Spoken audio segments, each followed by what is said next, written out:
അപ്പൊ തിരുവോണത്തിന്റെ അന്ന് ഉച്ചയ്ക്ക് ശേഷം ചേച്ചിയും മോനും ഇവരൊക്കെ വന്നിട്ടുണ്ട് കേട്ടാ നമ്മുടെ വീട്ടിലേക്ക്. അപ്പൊ അങ്ങനെ വന്നിരുന്ന് വർത്താനം പറയണം. അപ്പൊ ഞങ്ങളിത് മുകളിൽ ഇരുന്നിട്ട് ഇങ്ങനെ വർത്താനം പറയട്ടെ. അപ്പൊ ആന്റി എടുത്ത് കൊടുത്ത പാവടയും ബ്ലൗസാണ് അത്. അപ്പൊ അത് ഇരുന്ന് അതിനെ കുറിച്ച് സംസാരിക്കാൻ കേട്ടാ. അപ്പൊ പിന്നെ കുറെ കാര്യങ്ങൾ ഇങ്ങനെ പറഞ്ഞോണ്ടിരിക്കുന്നുണ്ട്. ചെറിയൊരു കാര്യമൊക്കെ മതി എങ്ങനെ ഞങ്ങൾക്ക് ഇത് സംസാരിക്കാൻ വേണ്ടിയിട്ട്. അപ്പൊ ഏട്ടൻ പറയും ഉള്ളി തൊലി പൊളിക്കുന്ന ഒരു കാര്യം മതി. അപ്പൊ കുറെ കാര്യങ്ങൾ ഇങ്ങനെ പറയാണ്ടാവും രണ്ടുപേർക്കും. അങ്ങനെ സംസാരിച്ച് ഞങ്ങളിത് ഫുഡൊക്കെ കൊടുത്തു. അങ്ങനെ ഫുഡ് കൊടുത്ത ശേഷം ഞങ്ങൾ കുറച്ച് ഇവർക്ക് രണ്ടുപേർക്കും ഡ്രസ്സ് മേടിച്ചിട്ടുണ്ടായിരുന്നു. അപ്പൊ അതും ഒരു കവറിലാക്കി വെച്ചിട്ടുണ്ട്. അപ്പൊ അത് കൊടുത്തിട്ടുണ്ട്. പിന്നെ ഉച്ചയ്ക്ക് ശേഷം ഞങ്ങൾ ഗെയിം കളിക്കാന്ന് വിചാരിച്ചു.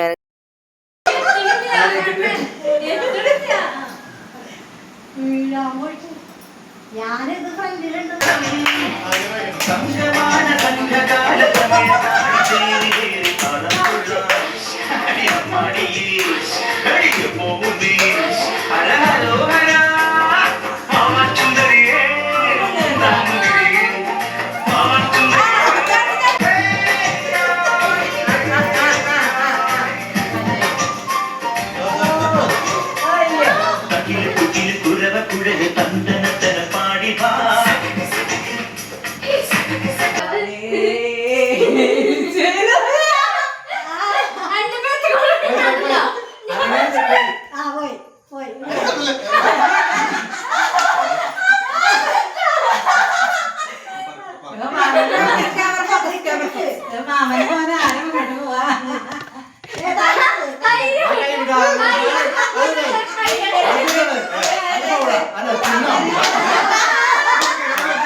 ഇന്നത്തെ വീഡിയോ ഇത്രയേ ഉള്ളൂ. Okay, by.